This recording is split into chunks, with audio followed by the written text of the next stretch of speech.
नमस्कार दोस्तों, मैं धनपत कुमार और आप देख रहे हैं बड़ा कारोबार यूट्यूब चैनल। तो दोस्तों, आज हम आप लोगों के बीच एक ऐसे महान व्यक्ति का कुछ कहानी शेयर करेंगे। जो कहानी आप सुनेंगे अगर तो आपको भी लगेगा नहीं, आप अपने जीवन में बहुत कुछ कर सकते हैं, बहुत बदलाव ला सकते हैं।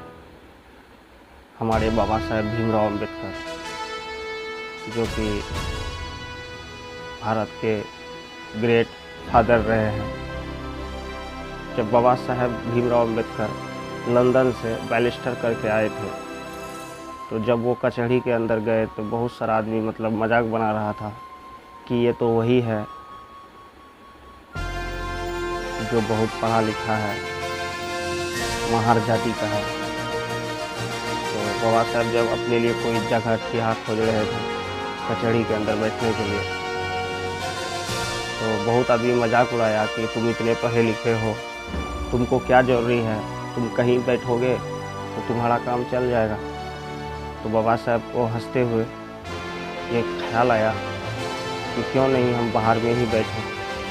तो बाबा साहब बाहर में अपने से गेट के बाहर साफ़ सुथरा किए और वहाँ पे अपना जो भी चीज़ था ले करके बैठ गए। तो इसी बीच क्या हुआ दोस्तों कि कोई मुंबई का बहुत बड़ा घर था, बाप का इकलौता बच्चा, जो कि कोर्ट फांसी का सज़ा सुना दिया था और वो बहुत परेशान था।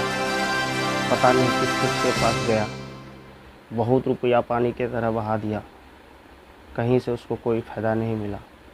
तो वो घूमते फिरते फिर यहाँ पे जहाँ पे बाबा साहब बैठे थे, इस कोर्ट में आए, कचहरी में आए।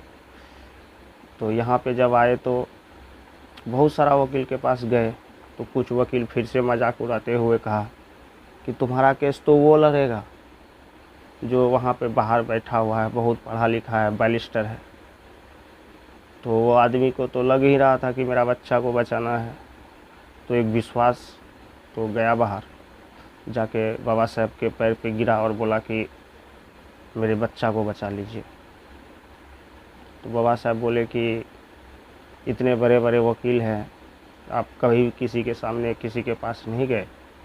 तो बोला नहीं, गए तो बहुत जगह है और पैसा पानी के तरह बहा दिए हैं, लेकिन हमको बाबा साहब आप ही से उम्मीद है कि आप ही मेरा बच्चा को बचा सकते हैं। तो उस लड़के को जिसको फांसी का सज़ा मिला था, तो उसके पिताजी बोलते हैं बाबा साहब भीमराव अम्बेडकर को कि अगर मेरा बेटा को फांसी का सज़ा होता है, मेरा बेटा तो मरेगा ही मरेगा, इसका माँ भी मर जाएगा, मेरे घर से 2 लाश निकलेगा। बाबा साहब भीमराव अम्बेडकर को पुराना बात याद आ गया। जब बाबा साहब भीमराव अम्बेडकर बच्चे थे, उस वक्त भीमा माँ का मृत्यु हो गया था। उस समय बाबा साहब भीमराव अम्बेडकर बहुत बच्चे थे, स्कूल का समय था।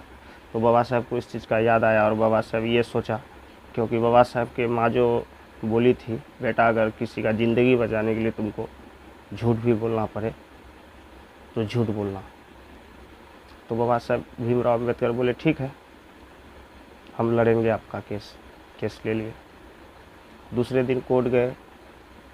जब कोर्ट गए तो सुनवाई शुरू हुआ, दोनों तरफ के दोनों पक्ष के 2 वकील भी आया, बहस शुरू हुआ। तो कोर्ट के जो जज थे बोले कि बाबा साहब भीमराव अम्बेडकर से कि आपका भी कुछ बयान है या कुछ बोलना चाहते हैं? बाबा साहब भीमराव अम्बेडकर बोले नहीं, मेरा कुछ प्रश्न नहीं है, कुछ भी हम नहीं बोलेंगे। तो वो लड़का जिसको फांसी का सज़ा सुनाया गया था, उसका जो माँ और पिता था, वो बहुत क्रोधित हो गया मन से और कहता है बाबा साहब भीमराव अम्बेडकर, हम तो आपके भरोसे आए थे कि आप मेरा बच्चा को बचा लेंगे, लेकिन आप भी ये क्या कर रहे हैं?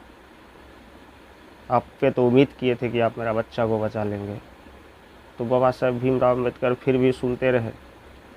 तो जैसे फांसी का सज़ा हुआ, कटघरे पे चढ़ाया, तो बाबा साहब भीमराव अम्बेडकर बोलते हैं रुको, फांसी का सज़ा सुनाए हो, मौत का सज़ा नहीं सुनाए हो। तो ये बात बोल करके बाबा साहब भीमराव अम्बेडकर उसके बेटे को बचा लिए। तो बहुत बड़ी बात है दोस्तों, ये समझने के लिए, सोचने के लिए अगर इस तरह से आपको और भी जानकारी चाहिए बाबा साहेब भीमराव अम्बेडकर के बारे में, जो कि देश के लिए बहुत कुछ किए हैं, तो आप उनका बुक वगैरह पढ़ सकते हैं। बहुत सारा बुक है बाबा साहेब भीमराव अम्बेडकर का लिखा हुआ, जिसको पढ़ने के बाद आप बहुत कुछ जान सकते हैं। फांसी का सज़ा हुआ है, मौत का सज़ा नहीं हुआ है। बुद्धि देखिए बाबा साहेब भीमराव अम्बेडकर का।